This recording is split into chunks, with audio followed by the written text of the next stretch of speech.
Com 25 anos, Vitinha já alcançou um patamar que muitos jogadores portugueses apenas sonham atingir. Títulos importantes, reconhecimento europeu e um lugar num dos clubes mais exigentes do mundo.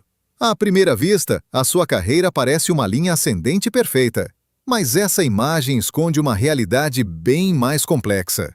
Por trás da calma em campo e do discurso sempre contido, existiram momentos de dúvida profunda. Em Paris, onde cada toque na bola é julgado ao pormenor, Vitinha descobriu rapidamente que o talento não é suficiente. Houve desconfiança, houve comparações cruéis e houve noites em que o silêncio dizia mais do que qualquer crítica pública. Alguns dentro do clube questionaram se ele estava pronto. Outros acreditavam que tinha sido um erro de aposta. E o próprio Vitinha, longe dos holofotes, foi forçado a enfrentar a maior pressão da sua jovem carreira. O que poucos sabem é que houve um episódio decisivo que quase mudou tudo. Um momento em que a sua história podia ter seguido um caminho completamente diferente. E é aí que começam verdadeiramente as sombras. Number 5. Sérgio Conceição. Antes de Paris, Vitinha viveu um dos períodos mais contraditórios da sua carreira no FC Porto. E no centro dessa tensão estava Sérgio Conceição. Um treinador exigente, inflexível, conhecido por não fazer concessões, especialmente com jogadores jovens. Apesar do talento evidente, Vitinha nunca teve estatuto garantido. Em jogos grandes, era frequentemente relegado para o banco. Dentro do clube, comentava-se que Conceição desconfiava da sua intensidade física e da capacidade de resistir à pressão. Qualidade, sim. Impacto, nem sempre. Diziam alguns nos bastidores. Cada erro era amplificado. Cada jogo menos conseguido tinha consequências imediatas. Segundo pessoas próximas do plantel, houve um treino fechado em que Conceição questionou publicamente a atitude competitiva de Vitinha. Sem gritos, sem drama, mas com frieza suficiente para marcar posição. Esse momento mudou tudo. Vitinha passou a jogar com receio, mais contido, menos instintivo. A confiança começou a desgastar-se lentamente. E foi aí que nasceu a ideia de sair. Não por falta de amor ao clube, mas por falta de espaço para errar. Curiosamente, foi essa pressão que o endureceu. Conceição nunca foi um aliado, mas acabou por ser o primeiro grande obstáculo que Vitinha teve de ultrapassar para sobreviver ao mais alto nível. Number 4. Christophe Galtier. Quando Vitinha chegou ao Paris Saint-Germain, Christophe Galtier era o homem no comando. À superfície, tudo parecia favorável. Um treinador experiente, um novo projeto, uma oportunidade de afirmação.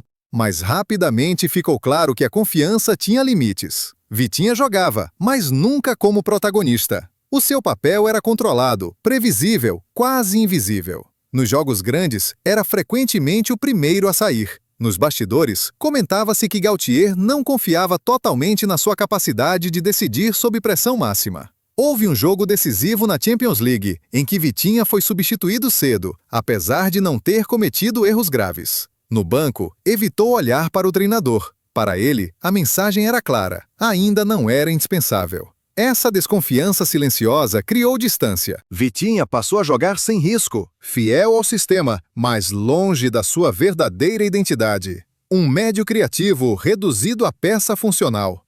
Só com a saída de Galtier é que a situação mudou. Mas os meses de incerteza deixaram marcas. Porque em Paris, Vitinha aprendeu cedo que o talento, sozinho, raramente basta. Number 3. Marco Verratti.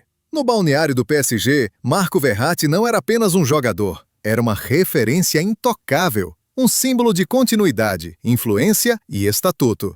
Para Vitinha, isso significava algo simples. Cada passo seria comparado. Vitinha não chegou para substituir Verratti, mas a sua presença foi interpretada como ameaça silenciosa. Nos treinos, a comparação era constante. Um lembrava o passado glorioso do clube. O outro representava uma mudança que nem todos desejavam. Segundo relatos internos, a convivência foi sempre profissional, mas fria. O espaço em campo era limitado. Quando ambos jogavam, alguém tinha de ceder. E quase sempre era Vitinha. Não por erros claros, mas por hierarquia. Houve um jogo em que Vitinha começou bem, controlou o ritmo, assumiu responsabilidades. Ainda assim, foi o primeiro a sair. Nenhuma explicação. Apenas uma decisão que reforçava a ordem estabelecida. Verratti nunca foi um rival declarado, mas o seu estatuto criou a maior pressão psicológica de todas. Em Paris, Vitinha aprendeu que talento não basta quando o passado ainda manda. Número 2. Kylian Mbappé.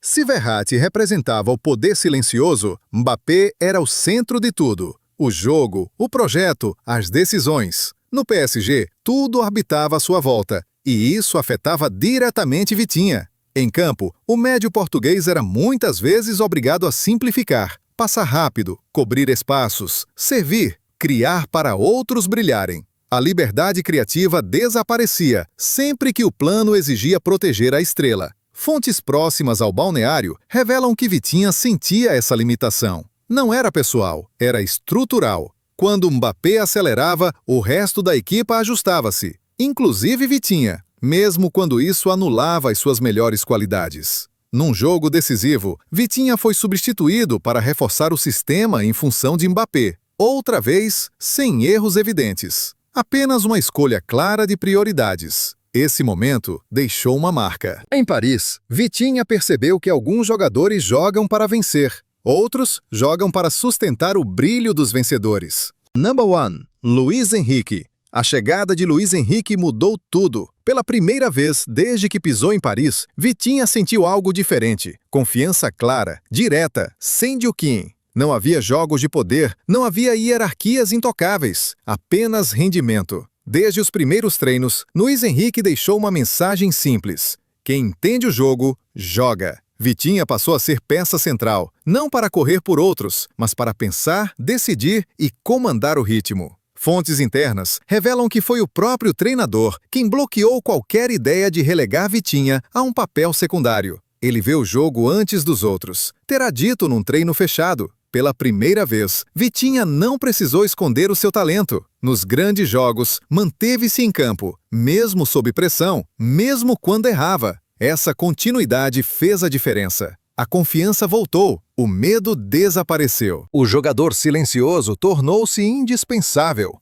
O twist é simples, mas brutal. Vitinha nunca foi o problema, o contexto foi. Bastou um treinador disposto a confiar para transformar dúvida em certeza. Em Paris, as sombras não desapareceram. Mas com Luiz Henrique, Vitinha aprendeu finalmente a caminhar dentro delas sem se perder. Durante muito tempo, Vitinha foi visto como alguém ainda em adaptação. Mas nos bastidores, a realidade era mais dura.